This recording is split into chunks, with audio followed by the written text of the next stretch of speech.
আমরা আল্লাহকে পাবো কিভাবে, এটা বড় প্রশ্ন না?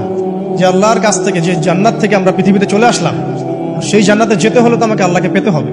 আল্লাহকে পেতে হলে আমার কি কি করণীয়, খুব শর্ট করে আমি কয়েকটা পয়েন্টস আপনাদেরকে শেয়ার করছি। 1 নাম্বার, আল্লাহকে পেতে হলে অবশ্যই তার নবী মুহাম্মদ সাল্লাল্লাহু আলাইহি ওয়াসাল্লামকে অনুসরণ করতে হবে। এছাড়া আল্লাহকে পাওয়ার দ্বিতীয় কোনো পথ নাই। আল্লাহকে পেতে হলে অবশ্যই তার নবী মুহাম্মদ সাল্লাল্লাহু আলাইহি ওয়াসাল্লামের আদর্শগুলো জীবনের প্রতিটা ক্ষেত্রে বাস্তবায়ন করতে হবে। চলাফেরা, ওঠা বসা, খাওয়া দাওয়া, ইস্তেঞ্জা করা, মুআমালাত, ব্যবসা বাণিজ্য, অর্থনীতি, সমাজ, রাষ্ট্র, সব ক্ষেত্রে আপনাকে মুহাম্মদ সাল্লাল্লাহু আলাইহি ওয়াসাল্লামের তরিকা, আদর্শটাকে ফলো করতে হবে। তাহলে আপনি আল্লাহকে পাবেন ইনশাআল্লাহ। যে ব্যক্তি আল্লাহকে পেয়েছে সে দুনিয়াও পেয়েছে, আখিরাতও পেয়েছে। যে আল্লাহকে পায় নাই, দুনিয়াও বরবাদ, আখিরাতও বরবাদ। 1 নাম্বার তাহলে কি কাজ? আল্লাহ পাকের সর্বশেষ নবী মুহাম্মদ সাল্লাল্লাহু আলাইহি ওয়াসাল্লামকে অনুসরণ করা, তার আদর্শ মেনে চলা। 1 নাম্বার। 2 নাম্বার হচ্ছে 5 ওয়াক্ত নামাজ। আল্লাহকে পেতে হলে নামাজ লাগবে। নামাজ নাই, আল্লাহ নাই। ওয়াস্তাঈনু বিস-সাবরি ওয়াস-সালাত, তোমরা সবর এবং সালাতের মধ্য দিয়ে আল্লাহর সাহায্য প্রার্থনা করো। আমরা এই জন্য নামাজে বলি ইয়াকা না'বুদু ওয়া ইয়াকা নাস্তাঈন, আমরা শুধু আপনারই ইবাদত করি এবং আপনার কাছেই সাহায্য প্রার্থনা করি। আল্লাহকে পেতে হলে নামাজের কোনো বিকল্প নাই। যে ব্যক্তি নামাজ পড়ে না, আল্লাহর সাথে তার কোনো সম্পর্ক নেই, নো কানেকশন। আপনি যে কোনো কিছু চাচ্ছেন, সেজদায় পড়ে আল্লাহর সামনে আত্মসমর্পণ করেই চাইতে হবে। ওয়াসজুদ ওয়াক্তারিব, আল্লাহ পাক কি বলেছেন? সেজদা করো, নিকটবর্তী হও। তো ব্যাখ্যা অনেক করা যায়। নামাজ না পড়লে কিন্তু মানুষ কুফরিতে লিপ্ত হয়। যে ব্যক্তি মান তারাকা সালাতা মুতাআম্মিদান ফাকাদ কাফারা, যে ব্যক্তি সালাতকে অস্বীকার করে, ফরজ নামাজকে অস্বীকার করে, সে ব্যক্তি কিন্তু কুফরিতে চলে যায়। ঠিক আছে? তারপরে বাইনা রাজুলি ওয়া বাইনা শিরকি ওয়াল কুফরি তারকুস সালাহ, একজন মুমিন বান্দা এবং অমুসলিমদের মধ্যে পার্থক্যই নামাজ। নামাজের বিষয়ে অনেক কথা আমি আগেও বলেছি, আপনারা শুনেছেন, অন্য আলেমদের কাছেও শুনেছেন। এক বাক্যে নামাজ না পড়লে ইসলামের রশিটা কেটে যাবে। মুআয বিন জাবালকে নবী সাল্লাল্লাহু আলাইহি ওয়াসাল্লাম বলেছেন, যদি মান তারাকা সালাতা মুতাআম্মিদান, কেউ যদি সালাতকে ইচ্ছা করে ছেড়ে দেয়, ফাকাদ বারিআত মিন জিম্মাতিল্লাহ, সে ব্যক্তি আল্লাহর জিম্মেদারি থেকে মুক্ত হয়ে যাবে।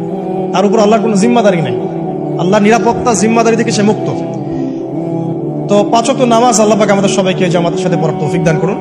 এর পাশাপাশি নফল নামাজ বাড়িয়ে দেওয়ার তৌফিক দান করুন, এবং স্পেশালি তাহাজ্জুদের নামাজ যদি পারেন, 2 রাকাত হলেও নিয়মিত তাহাজ্জুদের নামাজ পড়ার তৌফিক আল্লাহ পাক আমাদেরকে দান করুন। আর নামাজের বাহ্যিকতা নিয়ে এত বেশি ঝগড়ায় যাবেন না।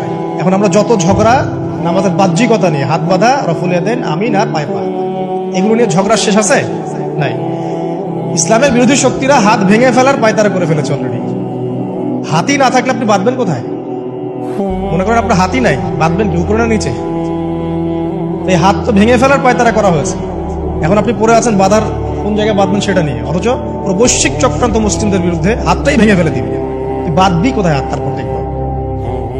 এটা আমরা বুঝতে পারি না। এটা বোঝার জন্য যে জ্ঞান, ইলম, নূর দরকার, তা তো নাই আমাদের মধ্যে। এই জন্য আপোষের ঝগড়া নিয়ে পড়ে আছে। যে ছোটখাটো যে ইখতিলাফি মাসআলাগুলো চলে আসছে দীর্ঘদিন থেকে, এগুলোর কোনো সমাধানে আসতে পারবে না কিন্তু কেউ। পক্ষে বিপক্ষে কথা চলতেই থাকবে কিয়ামত পর্যন্ত, ওইগুলো নিয়ে আমরা ব্যস্ত আছি। আমি রিকোয়েস্ট করবো নামাজের আধ্যাত্মিকত্বের দিকে ফোকাস করুন। নামাজের আধ্যাত্মিকত্ব কি? আপনি আল্লাহর সামনে দাঁড়িয়েছেন, দুনিয়ার সাথে এখন আপনার কোনো সম্পর্ক, আপনি এবং আল্লাহ, মাঝখানে কিছু নাই। নামাজে যা পড়ছেন, সূরা ফাতিহা, অন্যান্য সূরা, রুকু, তাসবিহ, সিজদা, তাশাহুদ, দুরূদ, অর্থ বোঝার চেষ্টা করেন এবং অর্থের দিকে ফোকাস করেন, আল্লাহকে পাবেন ইনশাআল্লাহ। সিজদায়, রুকুতে যখন যাচ্ছেন, আপনি চিন্তা করেন যে আপনি মহাবিশ্বের মহা শক্তিধর আল্লাহ রাব্বুল আলামিনের সামনে মাথা নত করেছেন। আপনি চিন্তা করেন যে আল্লাহ আপনাকে দেখছেন। এখন যখনই মানুষ নামাজে দাঁড়ায়, আল্লাহ পাক তার দিকে দৃষ্টি নিবদ্ধ হয়, এবং যখন মানুষ এদিক ওদিক তাকানো শুরু করে নামাজে, আল্লাহ পাক মুখ ঘুরিয়ে নেন। হ্যাঁ, নামাজে ওই যে আমরা যে ডিজিটাল নামাজ পড়ি না, এখন ডিজিটাল মানে 4 রাকাত নামাজ 4 মিনিটে শেষ,